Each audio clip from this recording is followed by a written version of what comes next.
Hello everyone, Cat Cam Expert online video classes में आप सभी का स्वागत है। मैं अजय श्रृंगी और आज के वीडियो में हम देखने वाले हैं कि हम हमारे स्टेट प्रो की जितनी भी स्लैब्स है, हमारे स्ट्रक्चर की जो स्लैब है, उनको हम किस तरह से थिकनेस प्रोवाइड करेंगे, उसका मटेरियल किस तरह से प्रोवाइड करेंगे और उनके ऊपर हमें आगे जो लोड लगाने होंगे, हमारे प्राइमरी लोड और प्राइमरी लोड का हमारा जितना भी लोड के जो पार्ट है उनका इंट्रोडक्शन, ये सब हम आज के वीडियो में देखने वाले हैं। तो आइए हम स्टार्ट करते हैं आज की वीडियो को।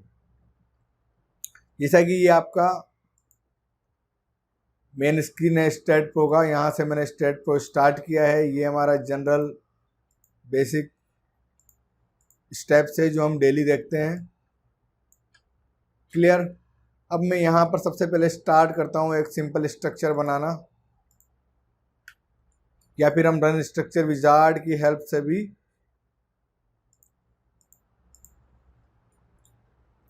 एक आरसीसी फ्रेम स्ट्रक्चर हम यहाँ निकाल कर ला सकते हैं। इस तरह से apply, close, yes, okay, clear. सबसे पहले वही हम इसको स्पेसिफाई करेंगे यहाँ से डिफाइन में जाके। ये सब हमने लास्ट वीडियो में भी देख चुके हैं, इसलिए इसमें ज़्यादा समय खराब ना करके सबसे पहले इसकी वैल्यू कॉलम के लिए 0.9, ठीक है, ऐड। और अगला है हमारा बीम के लिए 0.9, ऐड, क्लोज। इसको सबसे पहले असाइन करेंगे। Select beam parallel to Y, क्योंकि ये हमारी वाई सेक्शन में वैल्यू है। नेक्स्ट है हमारा beam, select beam parallel to x और beam parallel to Z. Clear. Assign to selected beam, assign और यस। क्लियर। तो ये आपका असाइन हो गया। नेक्स्ट पार्ट आता है आपका सपोर्ट का। ये भी हम लास्ट वीडियो में देख चुके थे, लेकिन अब जब हम आगे का प्रोसेस कर रहे हैं तो ये सब करना भी हमें ज़रूरी है। यहाँ से हमने सारे नोड सेलेक्ट किए, assign to selected node, assign और यस। ठीक है। अब आप देखेंगे कि हम इसके ऊपर प्लेट्स कैसे लगाते हैं। ये हमारी प्लेट है। यहाँ से ऐड कर्सर, जो हमारा प्लेट का जो साइन है, यहाँ से हम प्लेट लगाना इसके ऊपर स्टार्ट करेंगे। जैसे ही आप प्लेट पर क्लिक करेंगे तो ये इस तरह से हर जगह इस पर नोड आते जाएंगे। क्लियर। जैसे ही आप नोड आएंगे तो अब इसके ऊपर आप प्लेट लगाने का बहुत ही अच्छा तरीका है। यहाँ से जो ये नोड नोड पार्ट आपको नज़र आ रहे हैं, इन सभी नोड पार्ट पर आपको प्लेट लगानी है, ये इस तरह से। लेकिन एक बात ध्यान रखिएगा, जब मैंने आपको प्लेट पढ़ाया था तो एक बात बोली थी कि प्लेट केवल 4 नोड पर ही, 4 स्टेप पर ही एक साथ काम करती है, उसके बाद वापस से न्यू प्लेट हमारी ओपन हो जाती है। तो ये यहाँ से मैंने स्टार्ट किया, फर्स्ट नोड, ये मेरा सेकंड नोड, ये मेरा थर्ड नोड। यहाँ पे मैंने इसको क्लिक किया और फोर्थ नोड होगा हमारा ये वाला। इसको थोड़ा जूम करके हम देख सकते हैं। ये देखिए, यहाँ से आप आ रहे हैं, ये नोड यहाँ ख़त्म हो रहा है और वापस से ये एक्स से जेड में इस तरफ जा रहा है। ये थोड़ा आपको देखने में प्रॉब्लम होगी, लेकिन आप इसको आसानी से, या फिर आप इसका व्यूज़ चेंज करके देखें तो ये 3D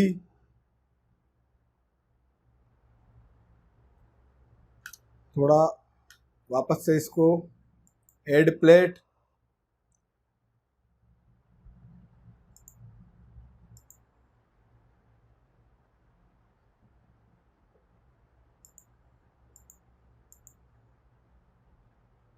अब इसमें आपको आसानी से नज़र आ जाएगा।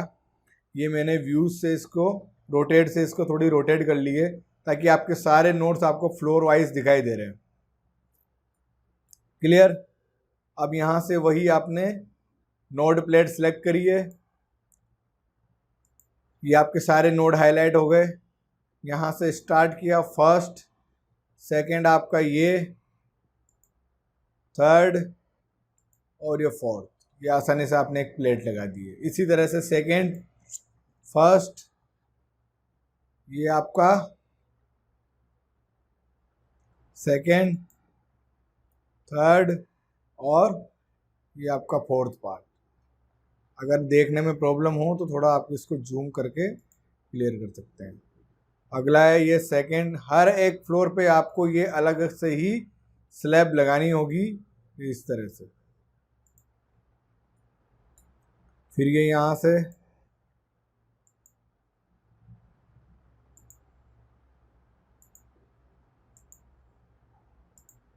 ठीक है, फिर ये यहाँ से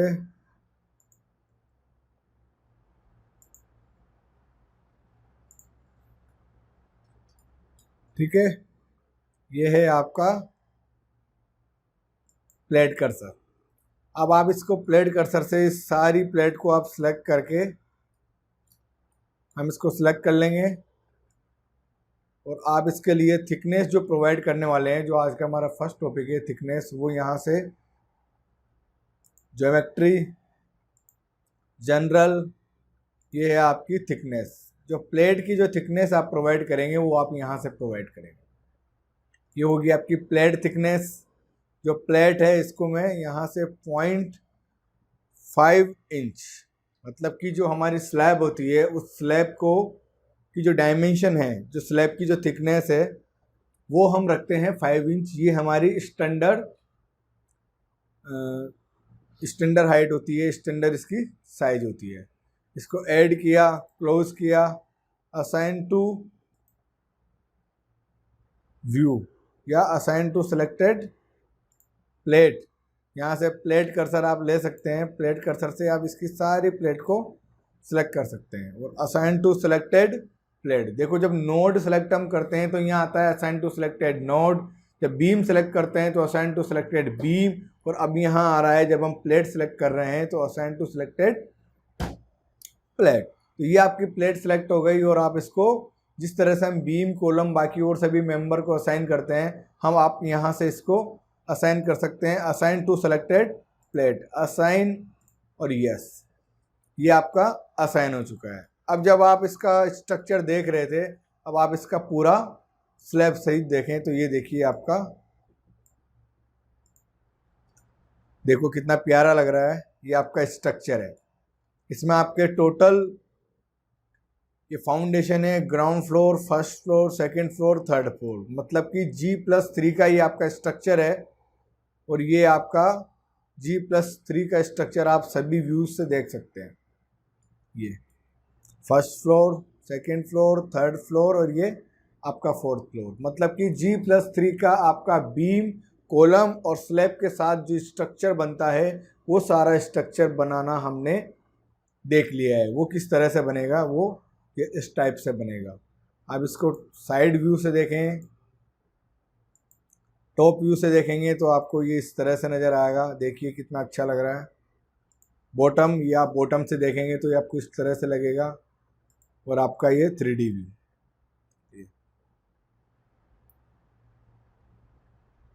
ठीक है। तो ये हो गया आपका व्यू, ये आपकी थिकनेस का पार्ट था। अब आगे अगला टॉपिक है हमारा मटेरियल। देखिए मटेरियल हम किस तरह से प्रोवाइड करते हैं, या हम किसी का मटेरियल देखेंगे तो वो हमें किस तरह से देखना है। जैसे कि हम इसको ऊपर RCC डिज़ाइन करेंगे तो यहाँ से जनरल में आप जाओगे तो यहाँ आ रहा है आपका नीचे ही नीचे जो आपका लास्ट वैल्यूज़ आपको दिखाई दे रही है, या टॉपिक आपको दिखाई दे रहा है, ये है आपका मटेरियल का टॉपिक। जैसे ही आप मटेरियल के ऊपर क्लिक करेंगे तो ये आ गया आपका मटेरियल का पार्ट। देखिए आपको कंक्रीट यहाँ पे नज़र आ रहा है, ये कंक्रीट का मटेरियल है।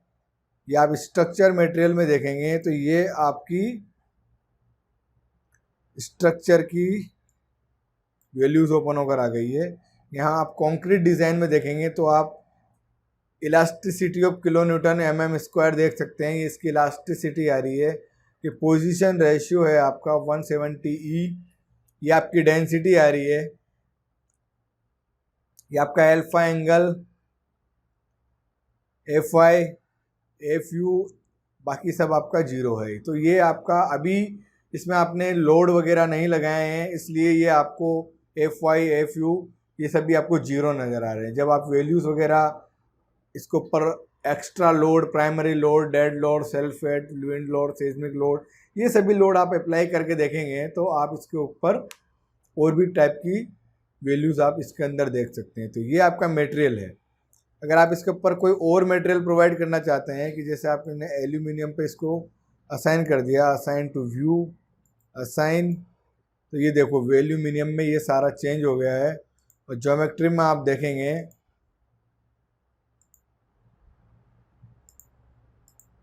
तो ये एल्यूमिनियम की मटेरियल प्रोवाइड आपका हो गया।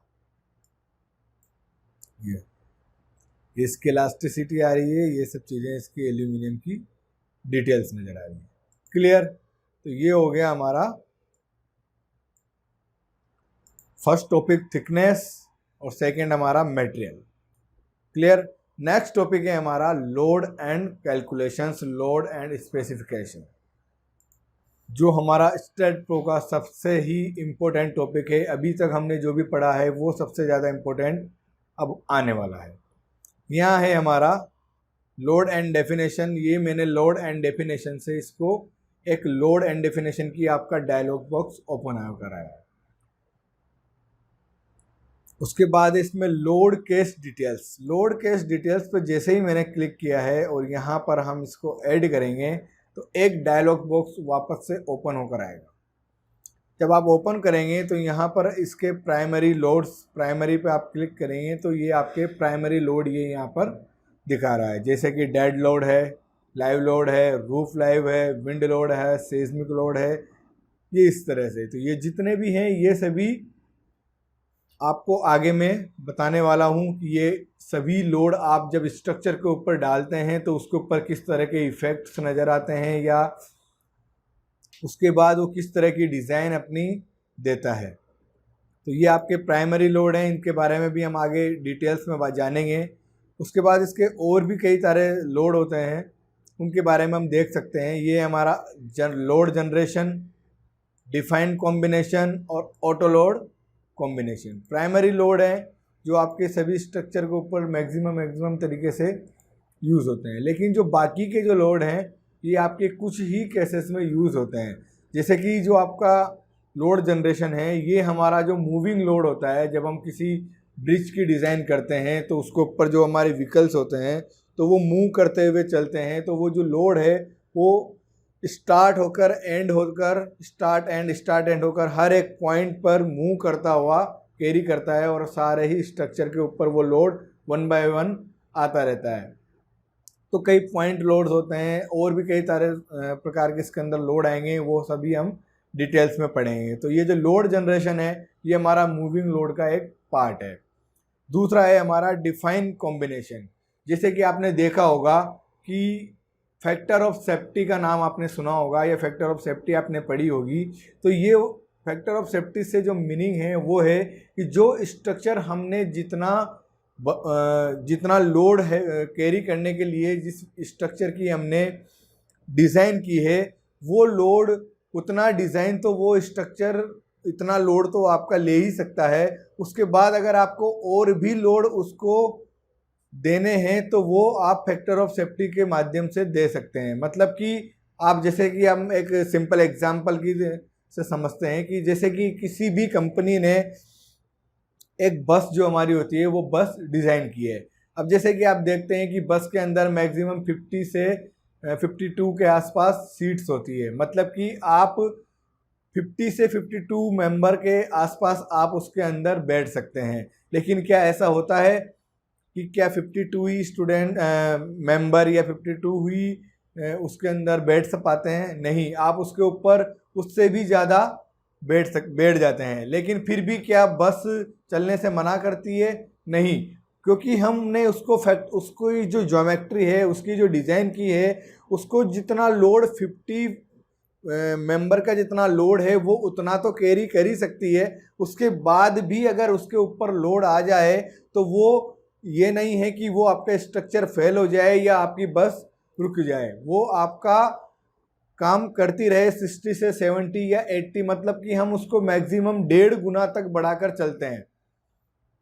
जो भी स्ट्रक्चर आप बनाएंगे, या आप बस का एग्जांपल ले रहे हैं, अगर आप 50 सवारी आप उसके अंदर लेंगे तो लगभग 70 to 75 तक वो लोड ले सके, तब भी आपकी बस रुके नहीं। तो उसकी तरह से कोई भी कंपनी उसको डिज़ाइन करती है। तो सेम उसी तरह से जो हमारा स्ट्रक्चर होता है, उसको हम जिस पर्पस से जिस पर्पस की उसकी रिक्वायरमेंट होती है, उसके अकॉर्डिंग हम जितने भी लोड उसके ऊपर लगाएंगे, उसके बाद जो उसका हमें एनालिसिस करके हमें जो रिजल्ट मिलेगा, उसके बाद भी हम फैक्टर ऑफ सेफ्टी के माध्यम से उसको और ज़्यादा स्ट्रेंथ देना चाहेंगे, या स्ट्रेंथ हम देते हैं जिससे कि आप उसकी और भी अच्छी स्ट्रेंथ ले सकते हैं। तो वो कहलाती है हमारी फैक्टर ऑफ सेफ्टी। मतलब कि जो आपका जो लोड आपका स्ट्रक्चर ले सकता है, उससे भी कई गुना ज़्यादा या 1.5 गुना ज़्यादा आप उसका लोड आपका स्ट्रक्चर ले सके। उसके इतना लोड आने के बाद भी आपका स्ट्रक्चर वैसा का वैसा खड़ा हो, उसके लिए हमें फैक्टर ऑफ सेफ्टी का यूज़ करते हैं। अब देखते हैं आप फैक्टर ऑफ सेफ्टी के एक और पार्ट है। एक तो होता है आपका डिफ़ॉल्ट फैक्टर ऑफ सेफ्टी, और एक हम डालते हैं ऑटो लोड कॉम्बिनेशन के द्वारा। जब आप ऑटो लोड कॉम्बिनेशन के द्वारा आप इसके अंदर जो डिफाइन आपके कोड होते हैं, उन कोड की जो फैक्टर ऑफ सेफ्टी होती है, वो फैक्टर ऑफ सेफ्टी ये ऑटो लोड कॉम्बिनेशन ऑटोमेटिकली ले लेता है, और हम उस स्ट्रक्चर के ऊपर वो फैक्टर ऑफ सेफ्टी अप्लाई कर देते हैं। तो ये बेसिकली आपके जो primary load, load generation, define combination और ऑटो लोड कॉम्बिनेशन के जो लोड्स हैं, उनके जो टाइप्स हैं, उनका जो वर्क है, उसका जो इंट्रोडक्शन पार्ट है, ये मैंने आपको बताया है। अब हम बात करते हैं प्राइमरी लोड की। प्राइमरी लोड के अंदर आप सबसे पहले एक डेड लोड का यूज़ करेंगे। हम इस स्ट्रक्चर के ऊपर सबसे पहले एक डेड लोड लगाएंगे। वो डेड लोड किस तरह का होता है? डेड लोड मतलब कि सेल्फ वेट। सेल्फ वेट जैसे ही मैंने इसके ऊपर ऐड किया, ऐड क्लोज, तो आप देखेंगे कि लोड केस 1 आपके सामने आ चुका है। जैसे ही लोड केस 1 में आपने ऐड किया, तो ये आपका सेल्फ वेट दिखाई दे रहा है। सेल्फ वेट मतलब कि डायरेक्शन वाई डायरेक्शन में फैक्टर -1, तो फैक्टर -1 वाई डायरेक्शन में आपका दिखाई दे रहा है। मतलब कि आप इस स्ट्रक्चर के ऊपर जो भी लोड लगाने वाले हैं, वो ऊपर से नीचे की ओर आएगा। मतलब कि माइनस में आप उस सारे ही लोड को कैलकुलेट करेंगे। तो ये -1 फैक्टर मैंने ऐड किया, क्लोज किया। यहां आ रहा है self weight -1, assign to view, assign और यस, ये आपका असाइन हो चुका है। तो ये सेल्फ वेट आपका असाइन हो गया है। अगला इसी के अंदर हमारा है मेंबर लोड। जो इसके मेंबर हैं, हमारे बीम्स हैं, जितने भी फ्लोर के हमारे बीम्स हैं, इन सब के ऊपर हमारा नेक्स्ट जो लोड है वो है मेंबर लोड, वो हम लगाने वाले हैं। तो मेंबर लोड हम किस तरह से लगाते हैं? ये हमारा मेंबर लोड है -2, जैसे कि -2 किलो न्यूटन पर फीट। बीम के हर एक फीट पर, जैसे कि 10 फीट का आपका बीम की लेंथ है, तो हर एक फीट पर आपका -2 किलो न्यूटन लोड आप उसके ऊपर डालकर उसको डिज़ाइन करने वाले हैं। तो जैसे ही आपने इसके अंदर -2 किलो न्यूटन लोड डाला है, तो आप यहाँ इस डायग्राम से समझ सकते हैं कि ये यहाँ से फर्स्ट से मिड का पॉइंट जो है, ये आपका D1 की डिस्टेंस है, और उसके बाद जो सेकेंड है वो आपका D1 से D2 का डिस्टेंस है। थर्ड जो आपकी हाइट है वो D3 है, और W1 आपका इसका लोड है। वो इस डायग्राम से आप आसानी से समझ सकते हैं। ये जो W1 है, ये -2 किलो न्यूटन का लोड हमने इसमें लगाया है। अब ये जो जिस तरह से आपका D1 और D2 का जो डिस्टेंस है, ये आप यहाँ पर वैल्यू डाल सकते हैं। लेकिन मैं इसको दो टाइप से यूज़ करके देखूंगा। ये है हमारा पहले -2, केवल आप इसके ऊपर बिना डिस्टेंस के कोई लोड अप्लाई करना चाहते हैं तो वो किस तरह से अप्लाई होगा वो हम देखेंगे। ये global GY direction, global direction है। ये ऊपर से नीचे की ओर जो हमारा डायरेक्शन आता है इसको हम ग्लोबल Y डायरेक्शन बोलते हैं। तो इसको हम इसके बाद ऐड कर सकते हैं, ऐड और क्लोज। तो ये यूनिफॉर्मली UDL जो आपने देखा होगा, यूनिफॉर्मली लोड आपने स्ट्रक्चर में या मैकेनिक्स में इन सभी के अंदर पढ़ा होगा, ये वही लोड है। -2 किलो न्यूटन हमने पर फीट पर अप्लाई कर दिया है। अब इसको अप्लाई कैसे करेंगे, यहाँ से इसको सेलेक्ट किया, select beam parallel to x. जितने भी एक्स पैरेलल टू एक्स हैं ये सारे मेंबर हमने सेलेक्ट कर लिए हैं। अगला है आपका select beam parallel to x और बीम पैरेलल टू जेड। ये आपके सारे मेंबर सेलेक्ट हो चुके हैं। असाइन टू सेलेक्टेड बीम, क्योंकि हम केवल ये मेंबर पर ही अप्लाई कर रहे हैं। असाइन और यस। तो ये देखो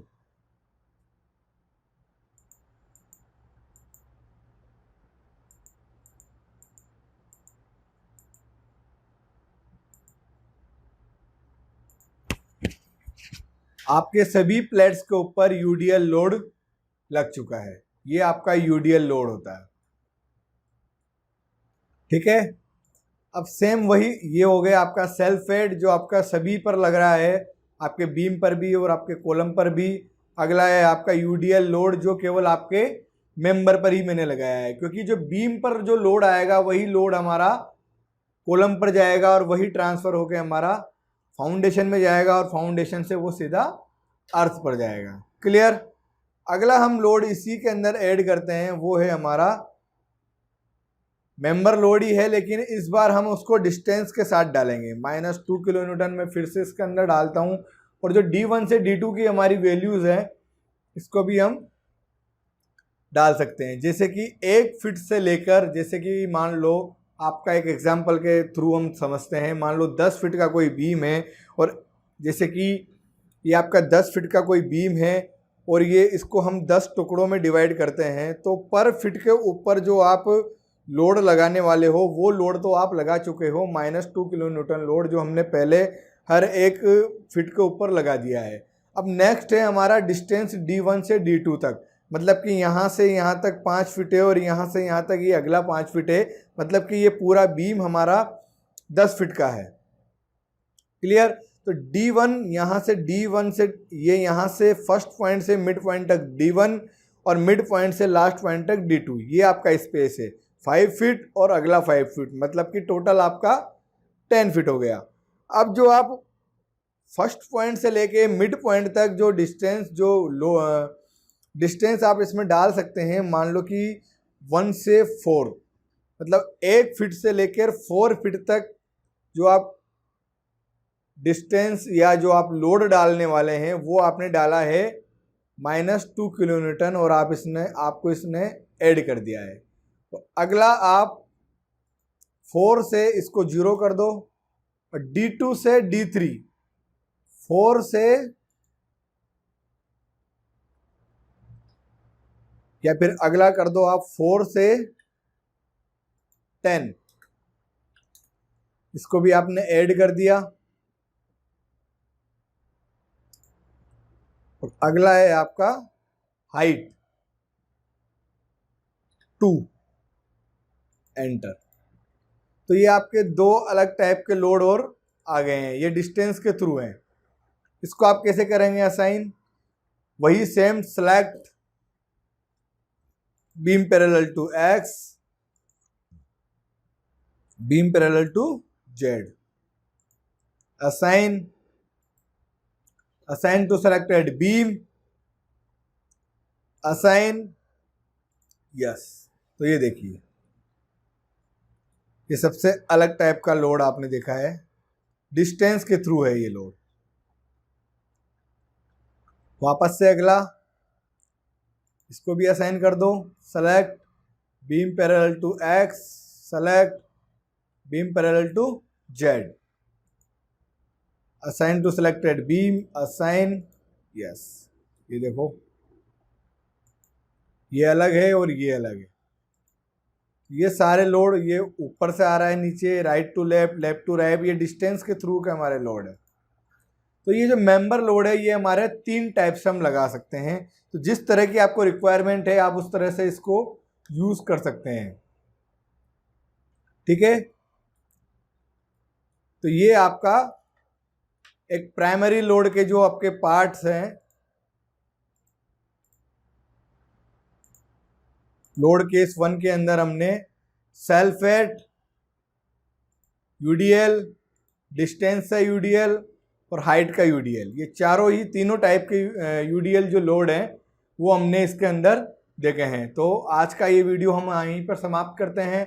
आप इस वीडियो को फिर से देखें, इसकी बार बार प्रैक्टिस करके देखेंगे, तभी आप ये जो लोड का जो कॉन्सेप्ट है तभी आप अच्छे से समझ पाएंगे।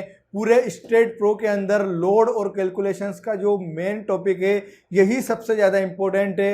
यदि आप इस टॉपिक को अच्छे से क्लियर नहीं कर पाएंगे तो आपको स्ट्रेट प्रो कभी समझ नहीं आ सकता। इसलिए आप स्ट्रेट प्रो को हर वीडियो जो भी हम आपको देते जा रहे हैं ये सभी वीडियो आप गौर से देखें, प्रैक्टिस करते रहें। और लोड के ऊपर तो मेरा मानना है कि आप ज़्यादा से ज़्यादा इन वीडियोस को देखें, तभी आप हर वीडियो को अच्छे से समझ पाएंगे और आप स्ट्रेट प्रो को अच्छे से सीख पाएंगे। तो ये मिलते हैं अगले नेक्स्ट वीडियो में। Thank you so much.